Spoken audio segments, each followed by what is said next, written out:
لساني يفقه قولي ربي زدني.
Kuat wa aqwamu qila, lebih kuat meresap jiwa, mengisi jiwa, dan lebih berkesan, mudah lengket dalam memori kita.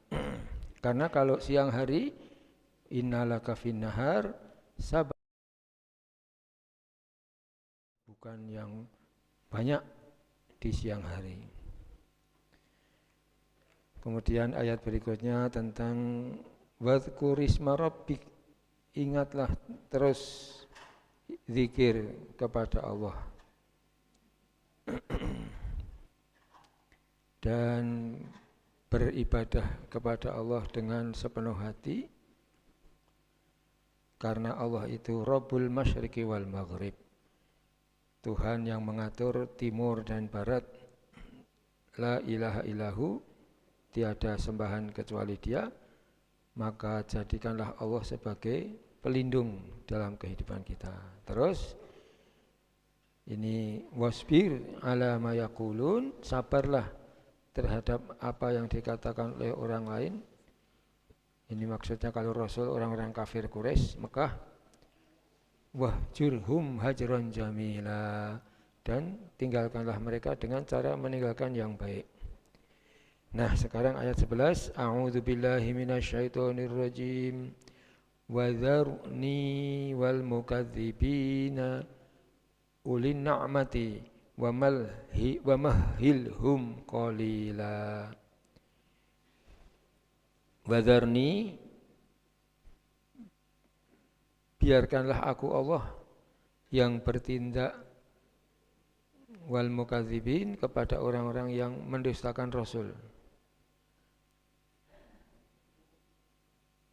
Qulin ni'mati wa mahhilhum qalila. Qulin ni'mati, yang memiliki nikmat, kenikmatan hidup. Wa mahhilhum qalila, dan berilah penangguhan kepada mereka, qalila, sedikit, sebentar. Ini apa ini maksudnya? Perlu dipelajari tafsirnya nanti ya.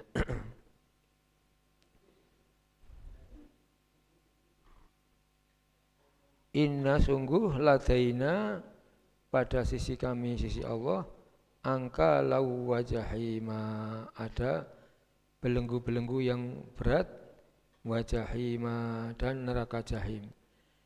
Ini gambaran untuk orang-orang yang mendustakan ajaran Rasul.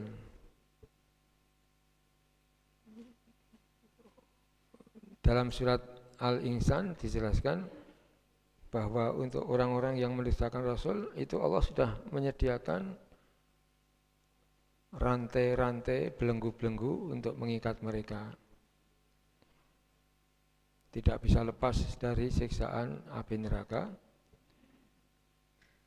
Wa ta'aman dza ghussati wa 'adzaban alima. Dan ta'am itu makanan dza ghussatin yang ketika ditelan itu menyumbat di kerongkongan. Waduh, betapa tersiksanya ini. Makan makanan ketika ditelan berhenti di kerongkongan. Tersiksa sekali. Wa 'adzaban alima, dan azab yang sangat pedih. Nah, ini gambaran untuk orang-orang mukadzibin, orang-orang yang mendustakan ajaran Rasul. Yauma tarjuful ardu, ingatlah yauma akan suatu hari yang pada hari itu tarjuful ardu, bumi bergoncang keras. Ini gambaran kiamat. Wal jibalu, dan gunung-gunung. Kalau satu gunung itu Jabalun, Jabal Rahmah, Jabal Uhud. Nah, itu Jabal itu gunung. Kalau jamaknya jibal, gunung-gunung. Wa kanatil jibalu, dan adalah gunung-gunung itu kathibam mahila, menjadi seperti onggokan pasir yang dicurahkan. Jadi gunung yang sebesar itu, terima kasih. Ketika hari kiamat, bumi diguncang, lalu gunung-gunung itu ambyar bagaikan onggokan pasir yang dituangkan. Jadi ini nanti kaitannya dengan ayat-ayat, semua ayat yang berkaitan dengan terjadinya kiamat. Inna, sungguh kami Allah, arsalna, kami telah mengutus, ilaikum, kepadamu, rasulah, seorang rasul. Syahidan alaikum, rasul tadi akan menjadi saksi terhadapmu. Jadi rasul itu menjadi saksi bahwa rasul telah menyampaikan risalah, pesan-pesan Allah sudah disampaikan kepada umat manusia. Ini nanti kaitannya dengan surat At-Taubah 105. Di akhirat nanti semua umat manusia akan dihadapkan kepada Allah, Rasul menjadi saksi, dan orang-orang beriman semuanya juga menjadi saksi. Sering dibahas oleh Ustadz Bardad, At-Taubah 105. Jadi inna, sungguh kami Allah, arsalna, kami telah mengutus, ilaikum, kepadamu, rasulan, seorang rasul, syahidan, yang akan menjadi saksi, alaikum, atas kamu sekalian. Kama, sebagaimana, arsalna, kami Allah telah mengutus, ila Fir'aun, kepada Fir'aun, rasulan, seorang rasul, yaitu Nabi Musa. Nabi Musa diutus oleh Allah. Kemudian Nabi Musa mengajukan proposal kepada Allah, ya Allah, aku ini kalau bicara lidahku pelo, tidak jelas, maka tolonglah ya Allah, utuslah kakakku Harun untuk menjadi rasul juga. Nah, lalu Allah mengabulkan, maka Nabi Musa dibantu oleh kakaknya, yaitu Nabi Harun. Musa dan Harun berdakwah kepada Fir'aun. Nah, Fir'aun ini dulu bapak angkatnya, bapak angkat Nabi Musa. Dan Nabi Musa ini paling banyak kisahnya dalam Al-Quran. Kisah Nabi Musa ini luar biasa sekali, paling banyak karena Musa menghadapi penguasa yang sangat bengis, yang sangat zalim. Maka disebutkan ayat berikutnya fa'asa Fir'aunu, maka Fir'aun tadi mendurhakai Rasul, mendurhakai Musa. Fa'asa, maka ini aso ini ada kata maksiat, itu dari aso inilah, aso ya'su, maksiat. Jadi Fir'aun bertindak mendurhakai Musa, Ar-Rasul, Rasul itu. Fa'akhadnahu, maka lalu kami Allah siksa Fir'aun akhdha wabila, dengan siksaan yang berat. Akhirnya Fir'aun tenggelam di lautan. Fir'aun dan bala tentaranya tenggelam di lautan, dan jasad Fir'aun diawetkan oleh Allah, diangkat, sampai sekarang masih ada di Mesir sebagai pelajaran bagi umat manusia. Lalu ayat berikutnya fakaifa, maka lalu bagaimanakah tattaqun, kamu akan dapat menjaga dirimu, in jika kafartum, kamu kafir, tidak percaya, yauman, kepada suatu hari, yang hari itu taj'alul wildana syiba, Allah menjadikan anak-anak, wildan dari waladun, anak, masih anak, lalu syiba, sudah beruban. Nah, ini apa ini? Betapa dahsyatnya kiamat itu digambarkan di sini, anak-anak pun beruban saking melihat dahsyatnya kiamat itu.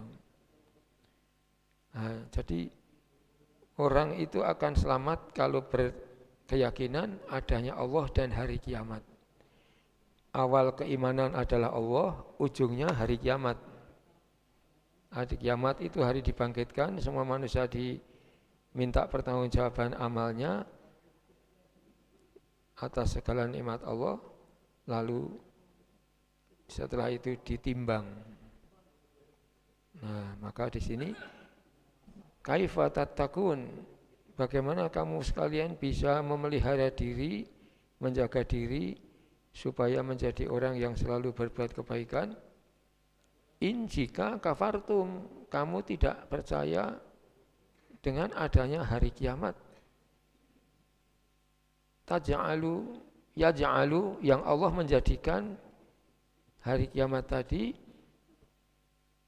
wildan, anak-anak, menjadi syiba, beruban, masih anak-anak beruban. Betapa beratnya kejadian itu. As-sama'u, langit,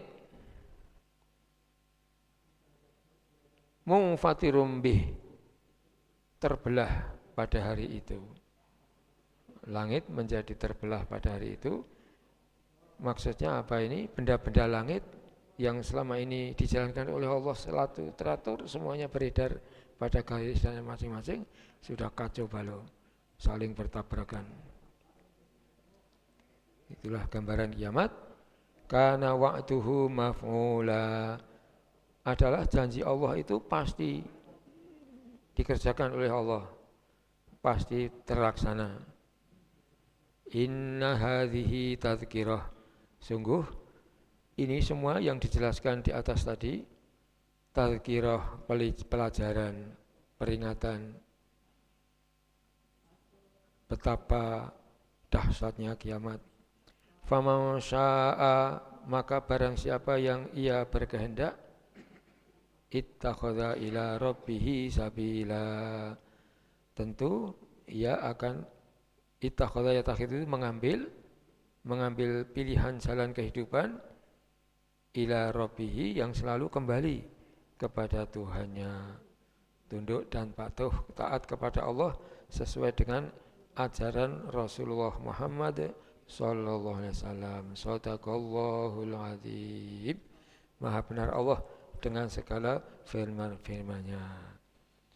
Jadi ayat 11 sampai dengan 19 ini satu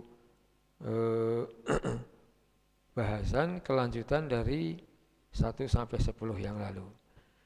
Bapak-bapak, ibu-ibu, Prof. Edi Armanto, ada yang sudah bisa dijawab? Belum? Ya, terima kasih. Pak Haji Hambali, Ustadz yang ada nggak hadir, Ustadz Ibad, Pak Haji Danarto ada? Mungkin Pak Haji Danarto dulu? Ya, ya. Mungkin pernah buka tafsir.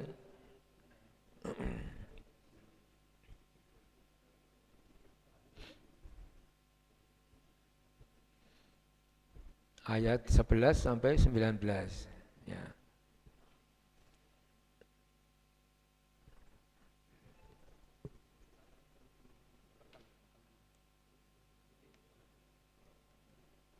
Tes. Ini. Pakai ini. Ini. Ya.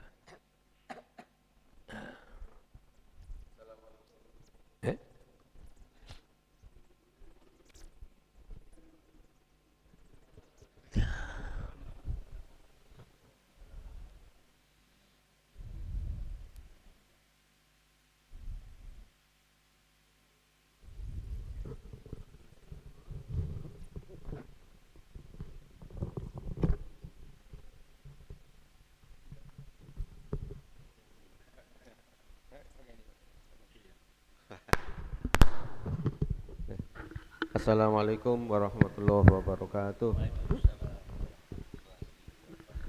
Alhamdulillah.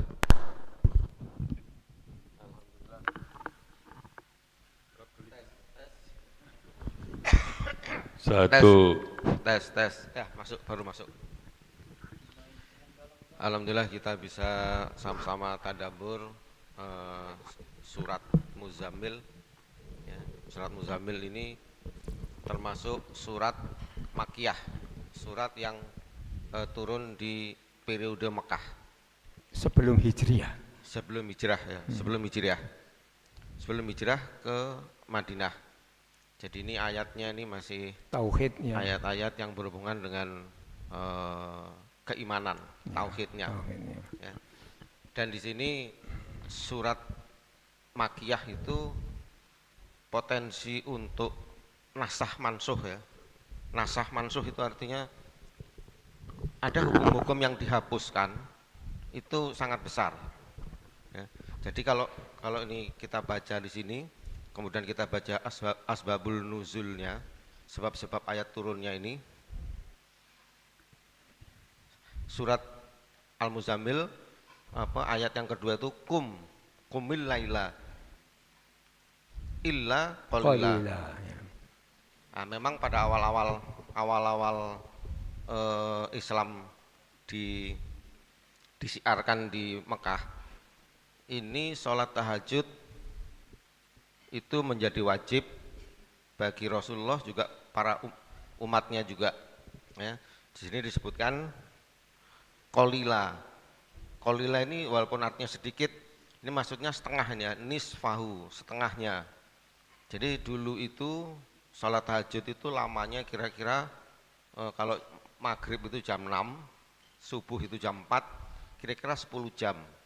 Jadi yang diwajibkan itu kira-kira itu nisfahu, setengahnya 5 jam. Nah, makanya dulu Rasulullah itu kalau sholat tahajud itu kira-kira 5 jam. Awin kus atau kira-kira kurang. Kalau di dalam tafsir Jalalain unkusnya itu kira-kira sepertiga, berarti kira-kira 3,5 jam. Jadi wajar aja kalau seandainya kita memang sempat melaksanakan seperti ini, ya bengkak, memang kakinya itu bengkak ya. Tetapi pada ayat yang terakhir surat 20 itu, nah itu mansuhnya ya. Ayat ini dimansuh ya. Jadi kewajiban sholat tahajud itu menjadi sunnah ya. Sunat. Menjadi sunnah karena ke-20 itu menyebutkan faqra'u matayassaro. Faqra'u matayassaro. Maka bacalah yang mudah dari Al-Qur'an itu. Ya, kemudian dijelaskan memang sholat tahajud itu ternyata memang berat. Kemudian Allah menurunkan ayat selanjutnya. Ayat ini dimansuh artinya diganti, hukumnya diganti. Ya. Jadi ini memang banyak ayat-ayat yang sifatnya memang makiyah, kemudian itu nanti mengalami perubahan hukum. Nah, itu hal yang biasa itu. Ya. Jadi kalau di dalam ilmu tafsir Quran itu ada nasah dan mansuh. Ya. Kemudian surat-surat selanjutnya itu memang menunjukkan beratnya Rasulullah menyampaikan dakwahnya. Kemudian ini ditolak oleh masih Abu Jahal, Abu Lahab, Abu Sufyan. Abu Sufyan itu masih menentangnya.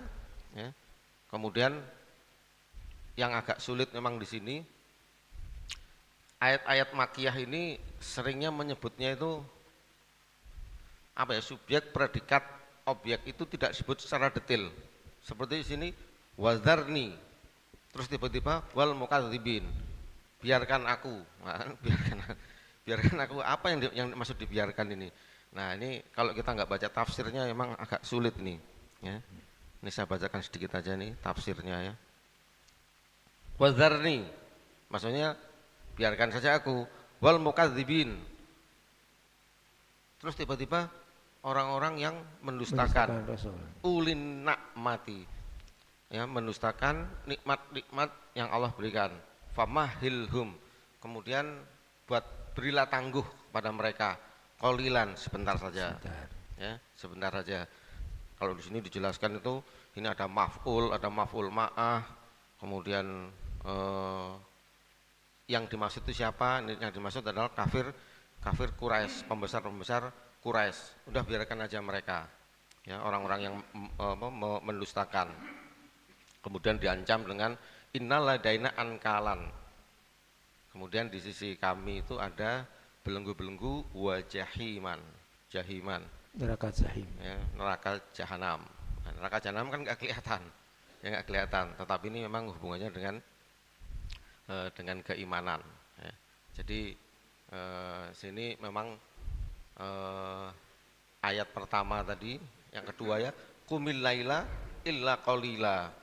Ya, jadi melaksanakan sholat tahajud itu memang wajib, kira-kira itu setengah malam 5 jam, ya, atau kurang, mungkin hanya 3 jam setengah. Dan ini menjadi kebiasaan para sahabat, ya, setelah diwajibkannya 5 waktu sholat, ya, mereka masih tetap membiasakan sholat tahajudnya memang lama sekali. Kalau dalam sejarah bapak-bapak, ibu-ibu sekalian bisa membaca, rata-rata para sahabat itu sekitar 400 rakaat itu, ya. 400 rakaat itu wah lama banget itu, ya. Kemudian kalau kita baca sejarah-sejarahnya seperti Imam Hanafi, Maliki, Syafi'i, Hambali, itu rata-rata 400 rakaat. Kemudian disebutkan sahabat yang paling malas itu jumlah rakaatnya berapa? Disebutkan itu 200 rakaat. Nah, saya dulu pernah sama teman-teman waktu ngaji itu, coba kita laksanakan, coba yuk yang paling malas saja 200 rakaat. Ternyata nggak kuat, ya, nggak kuat tuh, nggak tahu tuh, ya. Ibaratnya mobil bensinnya kurang, terus timbul jenuh banget. Hanya kemampuan kita tuh rata-rata cuma sampai 50 rakaat, udah nggak kuat lagi, nggak kuat, ya, karena memang ini iman kita juga tidak seperti para sahabat, ya. Jadi mungkin itu aja tambahan saya, wallahu a'lam. Terima kasih Pak Ajinata, luar biasa sekali. Nanti kalau ada kelonggaran waktu Pak, saya kira bagus sekali ayat 20-nya itu kita kaji Pak. Ayat 20-nya di ujung akhir surat Muzammil, menarik sekali. Jadi ini ada Rasul sholat terus bersama umat waktu itu. Ini ada wa ta'ifatum minalladzina ma'aka, dan sekelompok orang yang mereka itu maka bersamamu ya Rasul. Nanti ayat 20 ini perlu kita pelajari sampai jadi satu surat Al-Muzammil ini agak bisa utuh nanti ya, pelan-pelan. Memang ini surat dalam Al-Quran itu dibagi dua. Yang pertama disebut Makkiyah, itu pertimbangannya dari waktu, yaitu sebelum hijrah. Jadi turunnya itu bisa di Mekah dan sekitarnya.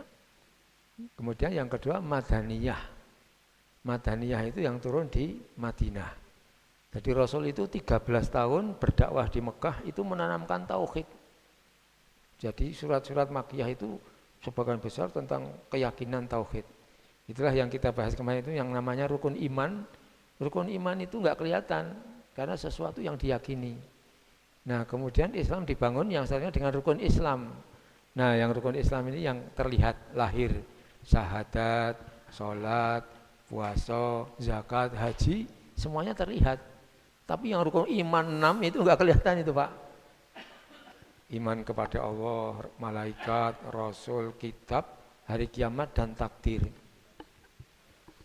Nah, bapak-bapak, ibu-ibu, ketika Rasul berhijrah di Madinah, maka yang pertama kali disampaikan oleh Rasul itu 4 hal.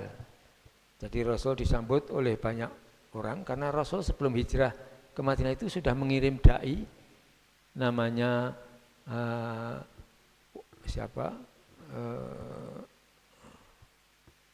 Musayyab itu. Ya, ada dai yang dikirim dulu ke Madinah berdakwah, lalu Rasul ketika di Madinah itu, di Madinah sudah ada orang-orang Islam hasil dakwah dari sahabat yang dikirim Rasul.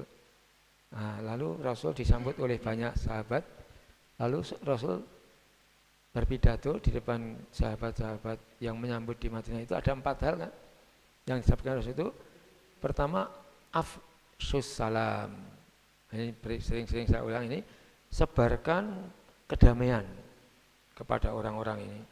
Jadi Islam itu menyebar perdamaian dengan cara selalu berkata-kata yang baik, tidak menyakiti hati orang. Bahkan substansinya itu intinya adalah tidak menzolimi orang lain. Dalam kehidupan ini jangan sampai kita menzolimi orang lain. Harta orang itu terpelihara, jangan mengambil harta orang. Kemudian nama baik, martabat orang itu juga harus dipelihara. Jangan sampai menjatuhkan nama baik seseorang.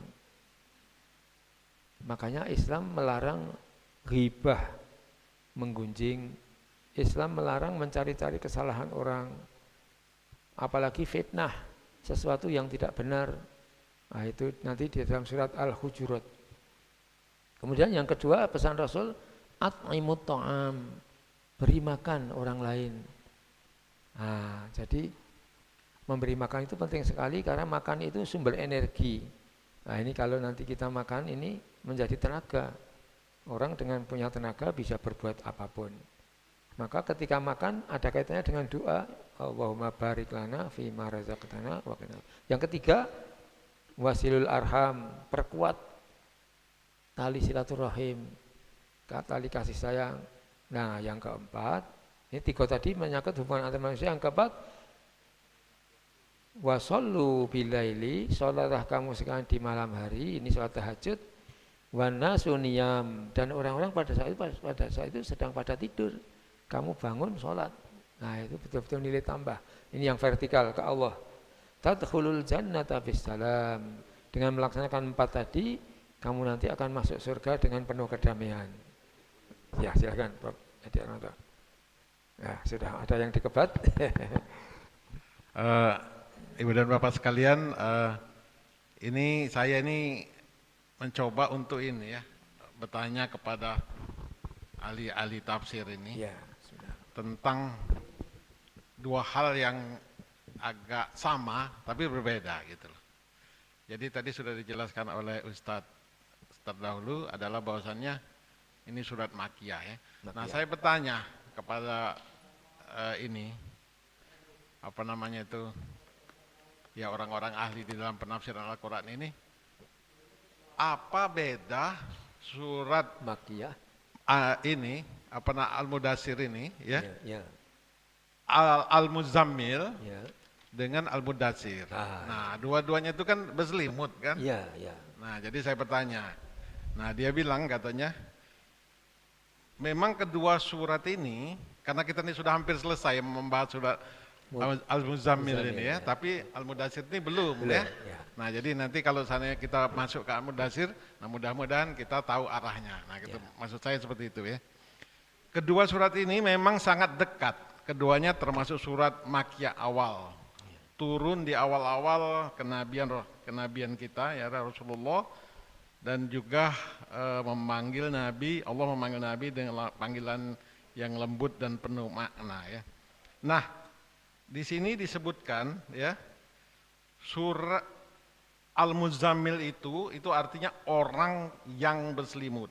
Al-Mudatsir itu artinya orang yang berselimut kain. Nah, kalau menurut ini, arti yang menurut Quran yang saya baca ini kan.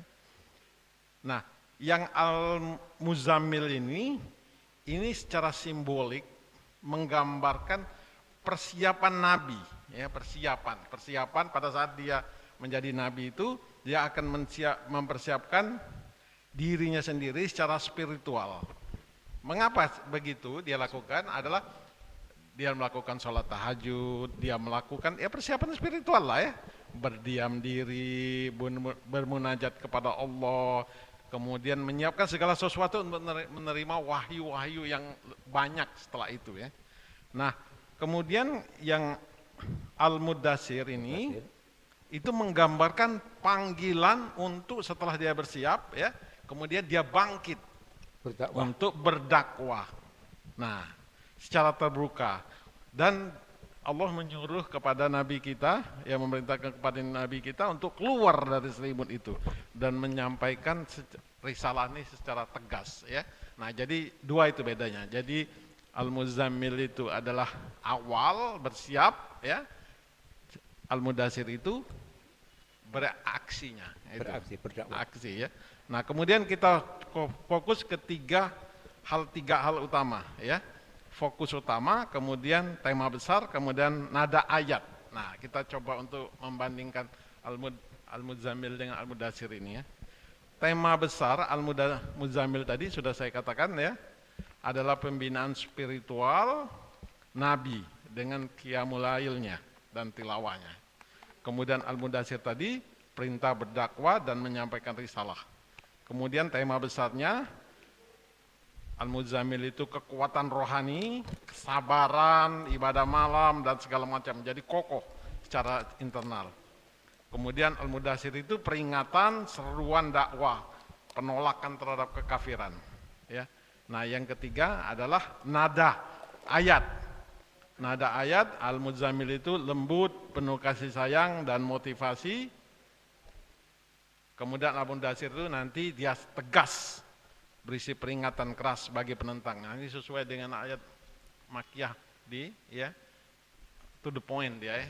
Nah, jadi yang Makkiyah, tapi kalau yang Madinah mungkin lebih sifatnya diskusi ya, penalaran gitu loh. Itu saja tambahan. Jadi ini agak keluar daripada yang kita bahas, tapi maksud saya nanti kalau kita baca, saya itu terpicu oleh Pak Marwan bertanya saya, apakah sama surah Al-Mudatsir dengan Al-Muzammil itu kan? Nah, makanya saya tanya ini kepada ahli-ahli yang tafsir ini. Terima kasih. Terima kasih Pak Edi Armanto. Inilah Bapak-bapak, Ibu-ibu, namanya kesulitan kita karena jumlah kosakata bahasa Indonesia itu sedikit sekali, sedangkan bahasa Arab itu jutaan. Satu kata bahasa Arab itu punya pengertian tersendiri, sedangkan bahasanya enggak punya. Maka Muzammil ya orang yang berselimut, Mudatsir ya orang yang berselimut, padahal lain. Yang satu ternyata orang yang berselimut di sini persiapan dirinya untuk memperkokoh rohani, memperkokoh dalam dirinya. Kemudian yang Mudatsir ini sudah mulai action. Ya, sudah mulai action, mulai berdakwah. Maka di sini kum fa'anzir, bangun dan ya, betul. Terima kasih Pak Haji Marwan dari pertanyaan tadi. Makanya bahasa Indonesia itu ketika memindahkan dari bahasa Arab harus ditambah dengan penjelasan kata-kata yang lain untuk memperluas cakupan dari bahasa Arab tadi. Jadi mengetahui saja bahasa Indonesia, mengetahui bahasa Arab itu banyak sekali. Ada alim, ada basir, ada khabir, masing-masing punya pengertian sendiri-sendiri. Nah, jadi memang alhamdulillah, terima kasih Prof. Edi Armanto sudah bisa menjelaskan bahwa sholat malam itu adalah vertikal hubungan kepada Allah. Pertama tadi untuk mohon kekuatan. Mohon kekuatan karena akan menghadapi tugas dakwah yang sangat berat. Paling berat tugas dakwah itu adalah nahi mungkar. Kalau amar ma'ruf itu masih mudah. Ngajak berbuat baik-baik itu masih mudah. Tapi kalau nahi mungkar, ini menghentikan kemungkaran ini karena menyangkut kepentingan. Kepentingan orang lain yang sudah mulai tersentuh. Pasti mereka menentang, menghalang-halangi. Jadi dakwah ini yang paling berat adalah yang nahi mungkar. Mencegah kemungkaran. Nah, orang-orang yang sudah terbiasa nyaman dengan korupsinya, nah itu kalau korupsinya itu disentuh mulai di sini. Ternyata itu ada informasi yang sangat menarik. Tahun 2000 dulu Gus Dur sudah pernah mengatakan tahun 2025 nanti akan ada Menteri Keuangan yang akan memberantas korupsi. Ada banyak di YouTube itu ya, Masya Allah. Jadi memang ya kalau ilmu Allah itu merancang apa yang akan terjadi di masa depan, semuanya sudah terancang. Jadi ya mungkin ada orang-orang tertentu yang diberi percikan-percikan pengetahuan untuk mengetahui masa depan. Jadi ya seperti Rasul, ilmu kenabian itu, Rasul itu bisa mengetahui sesuatu yang ada dalam batin seseorang karena diberitahu oleh Allah. Ada orang yang tadinya mau berniat mau membunuh Rasul, setelah ketemu Rasul kemudian enggak jadi karena wibawa Rasul.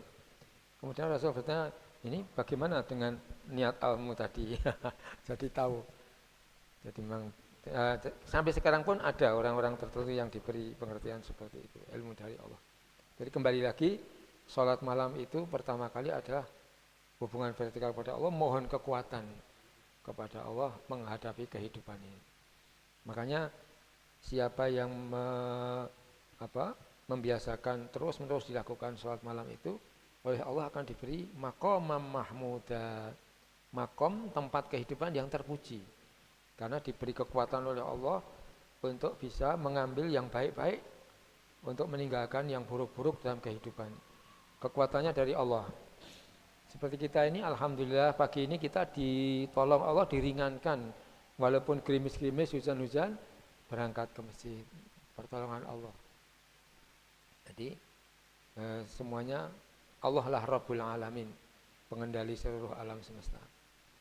Jadi memang sebagaimana penjelasan Pak Haji dan Dato tadi, kalau makiyah itu terjadi kemungkinan nasih mansukh dalam arti bukan ayatnya dihapus, bukan, tetapi pada perkembangan kehidupan ada tahap awal dan tahap akhir.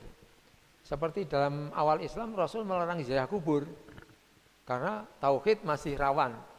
Tapi di akhir Rasul ziarah ke kubur, ziarahlah kamu ke kubur, supaya ziarah kubur itu mengingatkan bahwa kita nanti pada saatnya akan menjadi orang yang dikubur seperti ini, dan juga kita mendoakan yang dikubur, karena orang meninggal itu dalam kajian agama tahu semua yang dilakukan oleh keluarganya, oleh keturunannya dalam kehidupan dunia ini. Makanya Rasul mengatakan jangan kamu bikin sedih keluarga kita yang sudah di dalam kubur dengan perbuatanmu. Nah, ini menarik sekali ya. Ustadz Baldat itu yang banyak membahas itu. Ketika ngisi ceramah di sini maupun ketika ngisi di rumah Pak Ruslan, almarhum Pak Ruslan itu. Masya Allah luar biasa sekali. Jadi, Pak Joko ada yang mau disampaikan, silakan Pak. Assalamualaikum warahmatullahi wabarakatuh. Waalaikumsalam. Ibu-ibu, bapak-bapak, majelis tadabbur, semoga kesehatan, keberkahan, hikmah sentiasa mengalir tercurahkan kepada kita semuanya. Amin ya rabbal alamin. Terima kasih. Ustadz Burhan, ayat 15 dan 16. 15, 16. Supaya kita ini lebih kontekstual. Ya. Sesungguhnya kami telah mengutus seorang Rasul, dalam hal ini Muhammad, kepada kamu yang menjadi saksi terhadap sebagaimana kami telah mengutus seorang rasul kepada Fir'aun. Ya, kemudian yang 16, namun Fir'aun mendurhakai rasul itu, maka kami siksa dia dengan siksa yang berat. Dan Rasul Muhammad akan menjadi saksi. Nah, jadi supaya kontekstual, ayat 11 sampai 19 ini bahwa itu menjadi hikmah atau percontohan. Ketika Nabi Musa minta tolong dengan adiknya Nabi Harun, Ya, kakaknya. kakaknya, maaf ya, kakaknya, karena begitu luar biasa khawatirnya atau takutnya Nabi Musa, cuman tidak terceritakan bagaimana semacam penderitaan Nabi Musa itu terhadap perlakuan-perlakuan Fir'aun. Tapi yang jelas istri Fir'aun, Asyah itu muslim yang taat, orang beriman. Nah, kita melihat skenario Allah terhadap Nabi Musa yang dibuang ke sungai Nil itu suatu saat dipinta oleh Asyah itu supaya ini dipelihara. Ada pengecualian karena memang ada instruksi bahwa bayi-bayi yang lahir yang laki-laki Semua. agar dilenyapkan. Ya. Nah, ini kan suatu tantangan yang luar biasa. Bagaimana masyarakat tuh begitu mencengkamnya ketika ada bayi lahir laki-laki harus dilenyapkan. Itu saya kira luar biasa gemuruh kejadian pada waktu itu. Nah, kemudian bagaimana Asyah memerankan, kemudian mencari siapa bayi ini untuk supaya disusui. Kok bisa skenario Allah itu ketemu dengan ibunya sendiri. Nah, perjalanan-perjalanan sejarah ini yang Rasul Muhammad, Nabi Allah Muhammad akan menjadi saksi terhadap cerita ini. Nah, jadi supaya kontekstual bahwa bagaimana kita bisa mengulas lebih dalam perjalanan-perjalanan sejarah, khususnya Fir'aun. Karena tadi Ustadz menyebut bahwa Nabi Musa hampir menyita isi Al-Quran ini. Ya, paling banyak sekali. Cerita, Musa. riwayat, sejarah berkaitan dengan Nabi Musa. Hikmah-hikmah apa yang bisa kita anukan melalui pendekatan ayat 11 dan 19 Al-Muzammil. Nah, kemudian menurut hemat kami tolong dijelaskan, dikaitkan secara kontekstual dengan rukun Islam dan rukun iman yang ayat-ayat ini adalah masih kategori ayat-ayat di Makkiyah yang turun sebelum hijrah. Nah, tolong dikontekskan dengan rukun iman, rukun Islam, kedua ayat-ayat 11 dengan 19 ini. Jadi intinya begitu, dan mudah-mudahan nanti kita minta Pak Kakanbil Kemenang untuk merumuskan bagaimana hikmah daripada bagaimana dulu sejarah Nabi Musa dan Nabi Harun menyiasati terhadap kesewenang-wenangan daripada Fir'aun. Yang paling brutal itu ketika Fir'aun itu mengaku dirinya sebagai Tuhan itu.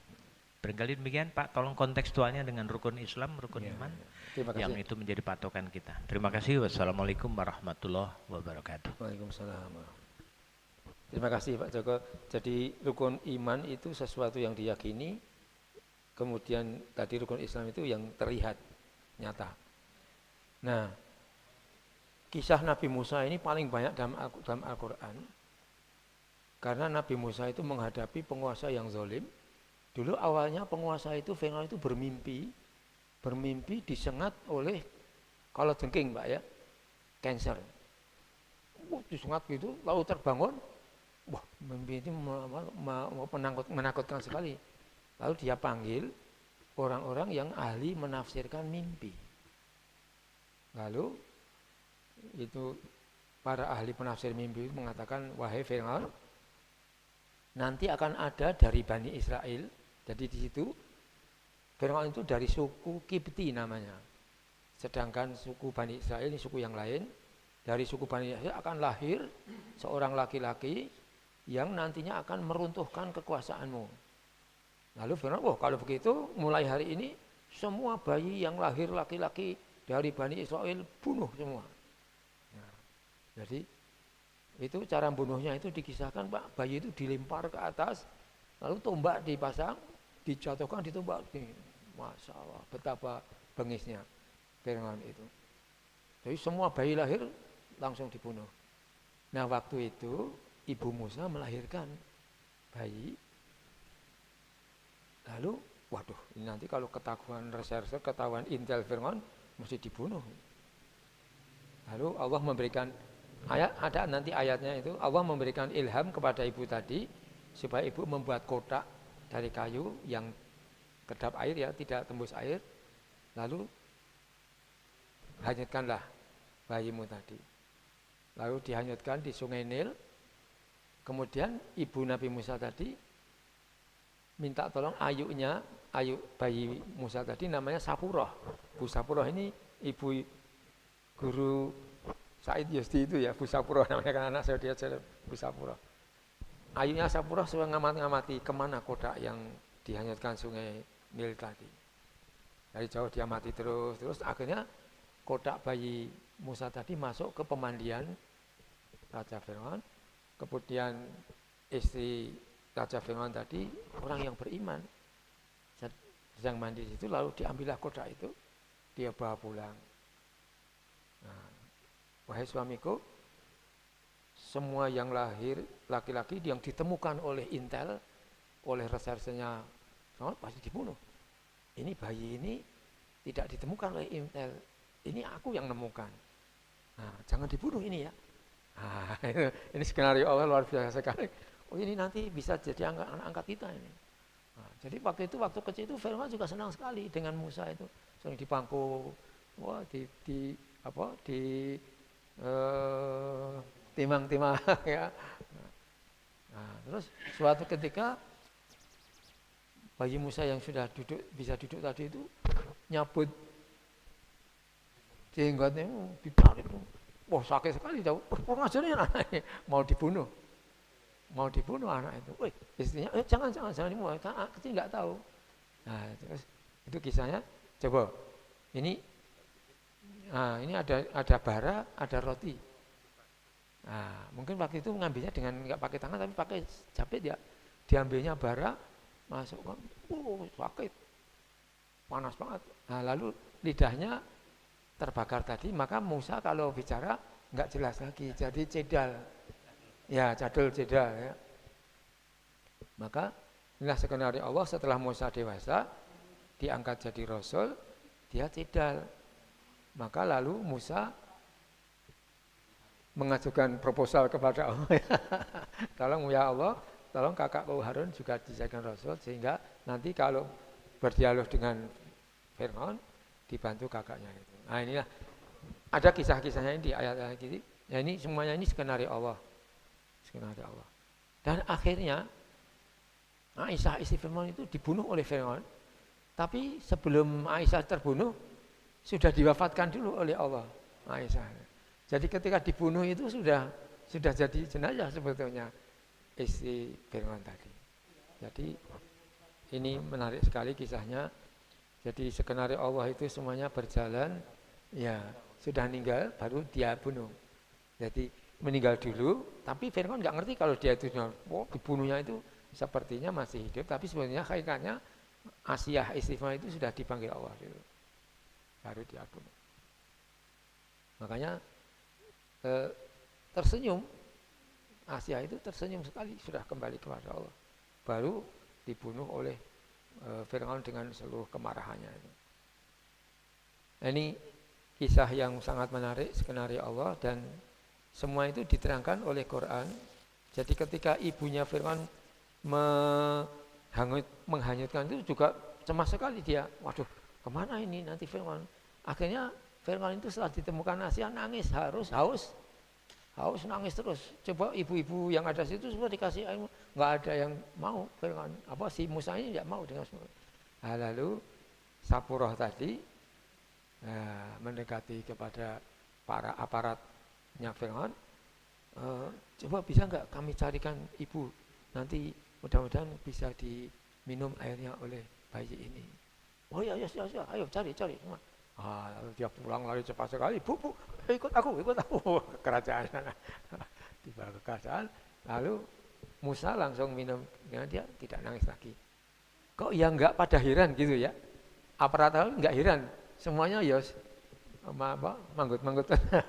Padahal sebenarnya kalau logika kan loh, ini ada apa ini? Nah, jadi ya itulah skenario Allah berjalan sesuai dengan skenario-nya. Akhirnya Musa setelah besar menjadi rasul, dan sebelum dia itu jadi rasul pun luar biasa sekali. Ada 2 pemuda berkelahi, yang satu ini dari sukunya Nabi Musa yaitu Bani Israel, minta bantuan, lalu oleh pemuda Musa ini dibantu, dipukullah lawan perkelahian tadi, mati di situ. Nah, mati.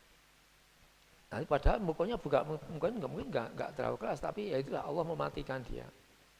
Nah, jadi mati. Jadi lalu suatu ketika pemuda yang kemarin ditolong oleh Musa itu selisih lagi dengan kawan yang lain, lalu terucap, Musa, kamu akan bantu saya seperti kamu bunuh kemarin.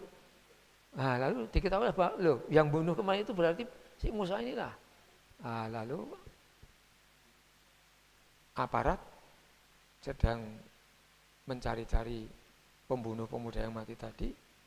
Lalu Musa ini akan ditangkap, tapi ada orang yang memberitahu kepada Musa, Musa, ini aparat negara sedang siap-siap untuk menangkap kamu. Pergilah menyelamatkan diri. Lalu Musa pergi menyelamatkan diri, akhirnya sampai ke daerah Madian. Di situ tempatnya Nabi Syuaib, dan Nabi Syuaib punya 2 anak perempuan.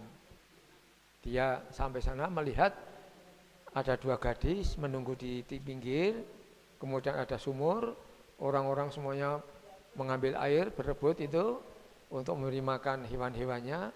Setelah mereka semua habis, baru 2 gadis tadi. Nah, lalu Musa menolong. Kisahnya ada semua dalam Al-Quran. Lalu setelah dia menolong 2 gadis tadi, bawa airnya pulang, kasih hewan-hewannya. Lalu yang besar itu cerita, ya ayah, tadi ada pemuda bantu kami nyari air. Nah, lalu, panggil ke sini, kamu temui pemuda tadi. Pemuda tadi lagi berteduh di bawah pohon, itu Nabi Musa. Terus, mas, tolong bapakku memanggil kamu supaya ketemu kamu. Nah ini, terus yang menarik ini, Musa tadi yang akan jadi rasul itu pertama kali berjalan di belakang gadis tadi. Lalu dia, waduh, nggak enak rasanya. Terus, Bapak, sebentar Pak, aku yang di depan saja, kamu yang di belakang. Nah, lalu Musanya di depan, kasih tahu ya nanti belok kiri apa belok kanan. Nah, lalu Musa di depan, ini gadis anak Nabi Syuaib tadi di belakang. Belok kiri Pak, belok kiri, belok kanan. Itu ada lorong, masuk. Nah, jadi disitulah lalu nanti Nabi Syuaib ya, Nabi Syuaib menerima kisah Nabi Musa tadi, saya ini begini-begini, oh sudah aman, kamu di sini aman, tidak akan ada lagi aparat intel Fir'aun ke sini. Nah, lalu gadis tadi mengusulkan supaya dijadikan pembantu di rumah Nabi Syuaib tadi, lalu akhirnya dikawinkan. Itu kisahnya menarik sekali. Itu dikawinkan dengan mahar, mas kawin. Mas kawin waktu itu bukan untuk si gadis tapi untuk orang tuanya, yaitu bekerja 8 tahun, kemudian oleh Nabi Musa digenapkan 10 tahun. Jadi Nabi Musa ini bekerja mengabdi kepada Nabi Syuaib 10 tahun, itu sebagai mahar untuk mengawini putri Nabi Syuaib tadi. Terus dikawinkan, terus mereka berdua akan kembali ke dusun Musa. Lalu ada sinar api di Bukit Tur Sinai itu, lalu diturunkan wahyu di situ, diangkat sebagai rasul di bukit. Nah, lembah tua. Nah, nanti menarik sekali Pak dipelajari kisahnya tentang Nabi Musa, dan Nabi Musa itu paling banyak dalam Al-Quran karena penguasa zalim itu akan berputar terus dalam kehidupan ini. Ya, terus sampai sekarang. Intinya tauhid melawan kezaliman. Itu. Ya, terus sampai sekarang masih. Nah, jadi Bapak-bapak, Ibu-ibu, nanti surat Muzammil ini sampai ayat 20 perlu dikaji. Ya, secara khusus. Ini waktunya sudah hampir habis. Pak Haji Ambali, saya penutup. Ya. Assalamualaikum warahmatullahi wabarakatuh. Waalaikumsalam. Bapak Ibu, kita kembali mensejajarkan ayat yang sudah kita baca tadi. Fasbir, wasbir sampai ayat 19. Itu kita ambil cerita Nabi Musa. Di dalam Al-Quran surat Al-Qasas ayat 9. Ya, Qasas kisah-kisah.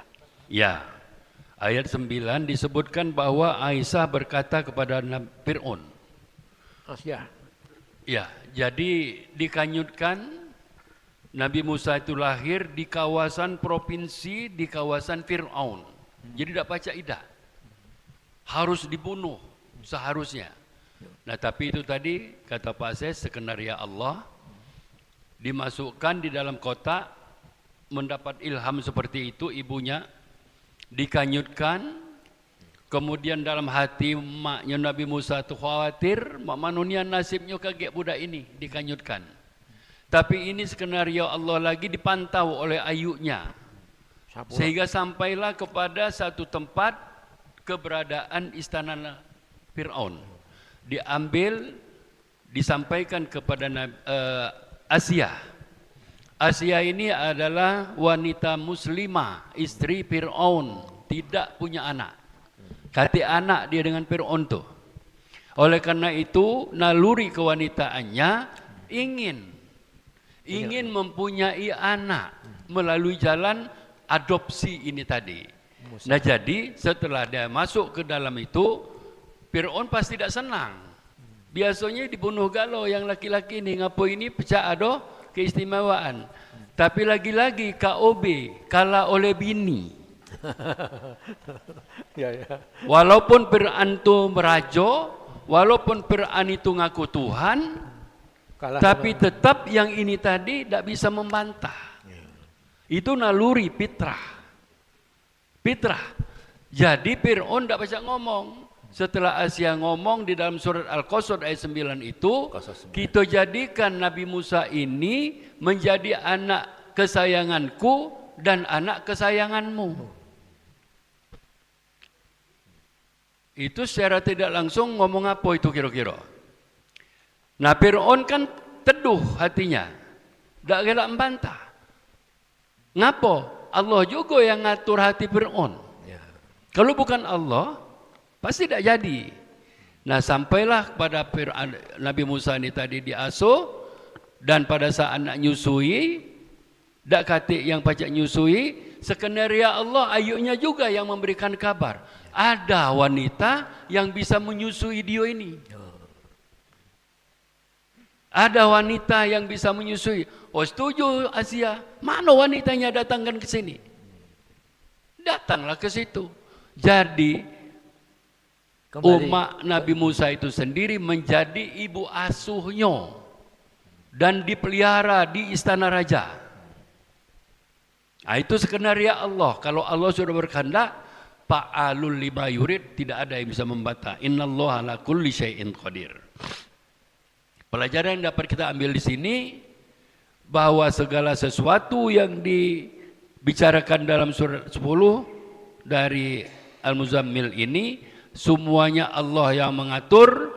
Kalaupun engkau dihina ya Muhammad oleh orang-orang, kau jangan bantah, jangan kau lawan, kau mundur. Sama dengan surat Al-Furqan ayat 63. Wa ibadur rahman allazina yamsuna alal ardi hauna Wa iza khotobakumul jahilun qalu salama. Ya. Di ujung ayat ini ya yang mengatakan salama itu apabila kita orang-orang yang beriman ini dihina oleh seseorang, kita jangan mudah mengatakan perlawanan. Balas dengan senyum, balas dengan kata-kata yang baik. Ini juga yang diperintahkan Allah kepada Nabi Muhammad SAW. Orang-orang yang menghina dia, tidak percaya dengan agama yang dibawa oleh Muhammad, biarkanlah aku yang akan ngurusi mereka tuh kaget. Baca aku kata Tuhan. Allah sendiri. Sampaikan saja. Setelah selesai mereka membantah, kau sabar dan engkau menghindar. Jangan kau lawan, ama dilawan mati mungkin. Oleh karena itu fatahajjat bihi nafilatan laka asa ayyab'asaka rabbuka maqaman mahmuda. Itu perintah kepada Rasul tahajud itu. Sebab kalau bukan dengan tahajud, dakwah Rasul mungkin tidak bisa berjalan kalau bukanlah bantuan dari Allah Subhanahu wa taala. Nah, di ayat 20 itu wajibnya kepada Rasul dan pada orang-orang yang bersama Rasul pada saat itu. Tetapi setelah itu kepada kita ini, nah itu menjadi sunnah muakkad. Sangat dianjurkan. Ya, jadi kalau kita melaksanakan itu, yakinlah Allah akan mengangkat derajat kita kepada makom yang lebih tinggi. Wallahu a'lam bishawab. Alhamdulillah, terima kasih Pak Haji. Mudah-mudahan apa yang kita pelajari bermanfaat bagi kita sekalian. Amin ya rabbal alamin. Kita akhiri kajian kita dengan doa mengkaji Quran. Allahumma arhamna bil Qur'an waj'alhu lana imaman wa nuran wa hudan wa rahmah. Allahumma dzakkirna minhu ma nasina wa 'allimna minhu ma jahilna warzuqna tilawatahu ana al-laili wa atrafan nahar waj'alhu lana hujjatan ya rabbal alamin.